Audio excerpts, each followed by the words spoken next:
This YouTube video about the Duma kept getting recommended at me, and I wondered if it was about that Tim Pool guy, and he's hilarious, so I had a look. If you've not seen the video in question, go ahead, or, well, here's a summary. The Duma is a caricature meme who expresses the first-person disillusioned depression of 20-somethings. He's quite resigned to wallowing in the depression, though there is a spin-off of him who's reached optimism. This character, like most things, was conceived within a very white male culture, specifically 4chan. Yeah. And it's kinda lovely to see these boys pitch together and relate to each other. They're using this character to express how they feel, and when someone feels the same, they can get a bit of empathy and strength from that. They could co-enable downward spirals, you gotta be real careful with this stuff, but on a base level, it's so useful to know someone feels the way you feel. That is at the core of art and philosophy, and these memes function as a kind of art or philosophy, just within a pretty sheltered culture. I'm a depressed millennial. I'm actually possibly past the deepest trough, but wait and see. And I know loads of depressed millennials. We are a subluxed generation, and we need to relate to each other. We need something like the Duma in place. There's a dimension of characters like this, all mutated mimetically, pitched in by the collective creativity of 4chan culture. So if this is art, it's collaborative art, crowdsourced. That's great. People take an existing version and edit on top of it, change the clothes, even make animations. That's kind of thrilling and... Oh, it's anti-Semitic propaganda. Of course. Ugh.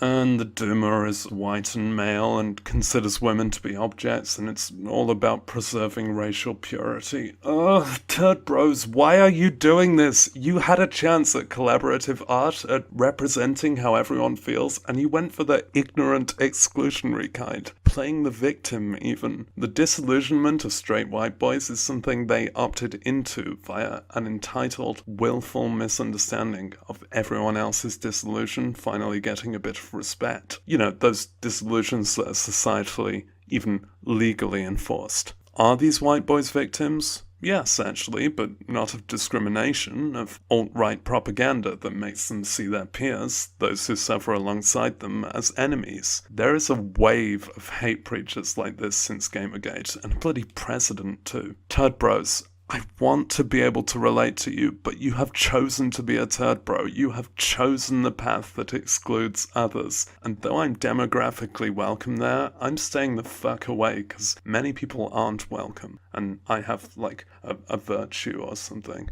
I'm sure there's sides of the Duma I've not yet noticed, but now I've seen these sides, I don't really care.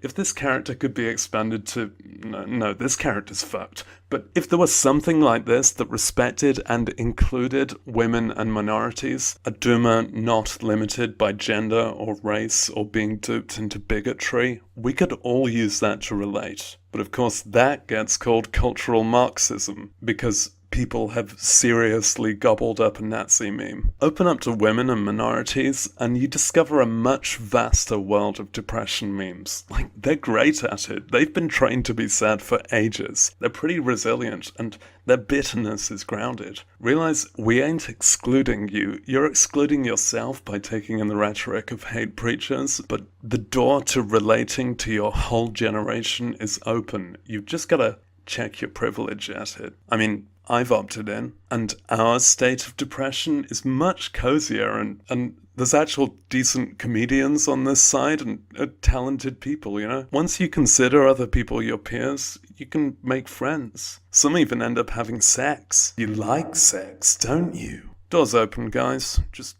lose the beanie.